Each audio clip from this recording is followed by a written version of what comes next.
Hello guys, నేను మీ RK. Welcome to RK army fitness club. సింపుల్గా నేను ఏం చెప్తున్నా అంటే, ఎక్కువ రన్నింగ్ చేసేటోళ్ళు ఎవరైతే ఉన్నారో అన్న మాకు స్ట్రెంత్ లేదు, మాకు స్ట్రైడ్ అంటే లాంగ్ స్ట్రైడ్ ఓపెన్ అవ్వట్లేదు, అంటే లెగ్ అనేది లాంగ్ ఓపెన్ అవ్వట్లేదు. రన్నింగ్ చేసేటప్పుడు మీలాగా స్ట్రైడ్ ఓపెన్ అవ్వట్లేదు. సో నాలాగని కాదు, కాకపోతే ఏంటంటే లెగ్ ఓపెన్ అవ్వట్లేదు. అది ఎట్లా వర్కౌట్ ఎట్లా చేసుకోవాలి, దాంతోపాటు హైని ఏదైతే ఉందో మన హ్యామ్స్ట్రింగ్ మజిల్ అంటే తొడ, ఆ తొడని తర్వాత నెక్స్ట్ గ్రాయిన్ని స్ట్రెంత్గా చేసుకోవాలంటే ఎట్లా, ఏం ఎక్సర్సైజ్ చేసుకోవాలని చెప్పేసి చాలామంది అడిగారు. దానికోసం ఎప్పటి నుంచో వీడియోలు చేద్దాం అనుకున్నా. ఇప్పటి నుంచి ఆల్మోస్ట్ ఫుడ్ ఎట్లా తినాలనే దాని గురించి అన్నింటి గురించి వీడియోలు తీస్తా. ఒకసారి నేను ఒకసారి ఎట్లా అయ్యిందనేది ఎక్స్ప్లెయిన్ చేస్తున్నానో చూడండి. ఒకసారి 1 minute ఒకసారి ఓకే. ఒకసారి ఇది చూపి, టారో బ్యాండ్ ఇది చూస్తున్నారు కదా, దీన్ని టారో బ్యాండ్ అంటారు. రబ్బర్ టైప్ గుంజుతే ఎక్సర్సైజ్ చేసుకునే బ్యాండ్ అన్నట్టు. ఇది ఇక్కడ కట్టేసేయాలి, మంచిగా గట్టిగా కట్టేసి తర్వాత ఒకసారి కింద చూపి మంచిగా కాలు కట్టుకోవాలి. కాలు కట్టుకున్నారుగా, కాలు కట్టుకొని ముందరికి వెళ్ళిగా. ఓకే, మంచిగా వస్తుందా? ఓకేనా? సైడ్కి వెళ్ళి మంచిగా వస్తుందా? ఓకేనా?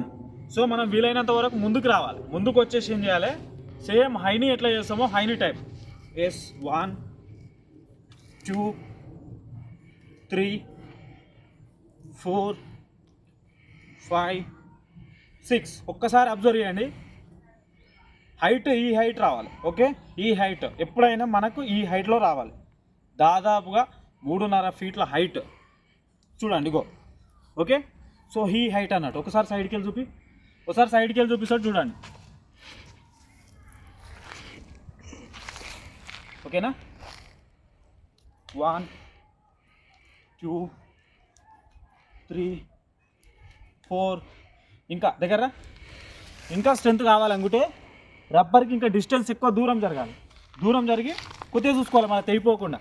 ఓకే, 1 2 3 4 ఇట్లా దగ్గర ఇప్పుడు అక్కడనే ఉంది.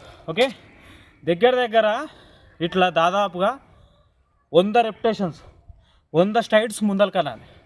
Front back. ఫ్రంట్ ఒకసారి పోయి బ్యాక్ వస్తే 1 2 3 ఇట్లా both legs 100 times. First leg 100 times, second leg 100 times. Left లెగ్తో చేయాలి, రైట్ లెగ్తో చేయాలి. ఇట్లా చేయడం వల్ల మీకు ఎంత స్ట్రెంత్ వస్తుంది అనేది ఇప్పుడు చెప్తా. ఒక్కసారి ఇక్కడ చూపి. ఈ ఏరియా గ్రాయిన్ ఏరియా. మీకు ఆల్రెడీ గ్రాయిన్ ఏమవుతుంటుంది, ఇది చేయడం వల్ల ఏమవుతుంటుంది ఒకసారి చూడండి. ఇగో ఈ గ్రాయిన్ అనేది స్ట్రెంత్ అయిపోతుంది. మీకు గ్రాయిన్ పెయిన్ గజ్జలా పట్టుకుంటుంది.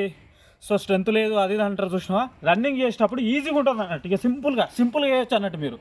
అందుకోసమే మీరు టారో బ్యాండ్తోని మీరు ఈ ఎక్సర్సైజ్ చేసుకోవాలి. ఈ ఎక్సర్సైజ్ చేసుకోవడం వల్ల ఏమవుతుందంటే మీకు లెగ్స్ మొత్తం స్ట్రెంత్ అయిపోతుంది. హ్యామ్స్ట్రింగ్ మజిల్ తర్వాత గ్రాయిన్ స్ట్రెంత్లింగ్ అయిపోయి రన్నింగ్ మీరు అవలీలగా చాలా సింపుల్గా చేయొచ్చు.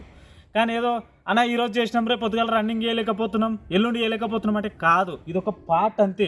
జస్ట్ వీక్లో ఒక 3 times బోత్ లెగ్స్ 100 200 times ఇట్లా చేసిరనుకో చాలా సింపుల్. ఏముంది చూడండి, ఒకసారి చూడండి. ఇగో 1 2 3 4 5 6 7 8 9 10 11 12 13. చాలా సింపుల్ అంటున్నావు, నువ్వే చేయలేకపోతున్నావు. మాకేం చేస్తావు చేపిస్తాను. ఆఫ్టర్నూన్ దాదాపు ఒక్కొక్క లెగ్ 200 సార్లు చేసిన, లైవ్లో కూడా చూపిస్తా. కేవలం మీకు హెల్ప్ చేద్దామన్న ఉద్దేశంతో మీరు అడుగుతారు కదా, మీ రన్నింగ్ సీక్రెట్ ఏంది అన్న అడుగుతారు కదా. నా రన్నింగ్ సీక్రెట్ ఇదే. ఈ టారో బ్యాండ్ ఎక్సర్సైజులు ఇంట్లోనే విండోకి కడతా, రూమ్లోనే చేసుకుంటా. ఎప్పుడు చేస్తా? ఆఫ్టర్నూన్ టైం అంటే 11:30 to 1 వరకు చేసుకుంటా. అవతల లంచ్ చేసుకొని కాసేపు ఫోన్ గెలుక్కుంటా, సాయంత్రం వర్కౌట్కి వచ్చేస్తా. ఇది నా హ్యాబీస్ అన్నట్టు. సో గ్రౌండ్లో మనకి ఏది పాసిబుల్ కాదు, వర్కౌట్ చేసిన బట్టి ఇంట్రెస్ట్ ఉండదు. సో అందుకోసమే ఖాళీగా ఉన్నప్పుడు చేసుకోవాలి. మీరు ఎవరైతే ఎస్ఐబిసి అండ్ ఆర్మీ, తర్వాత నెక్స్ట్ జీడీ, తర్వాత నెక్స్ట్ ఆర్పిఎఫ్, ఆర్ఆర్బి ఎవరైతే ప్రిపేర్ అవుతున్నారో ఇప్పటి నుంచి చేసుకోవడం వల్ల చాలా బాగుంటుంది. దాంతోపాటు లాంగ్ జంప్కి కూడా చాలా యూజ్ అవుతుంది.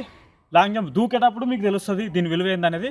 ఈ థెరాబాండ్ ఎక్సర్సైజులు మంచిగా చేసుకోండి, చాలా బాగుంటుంది.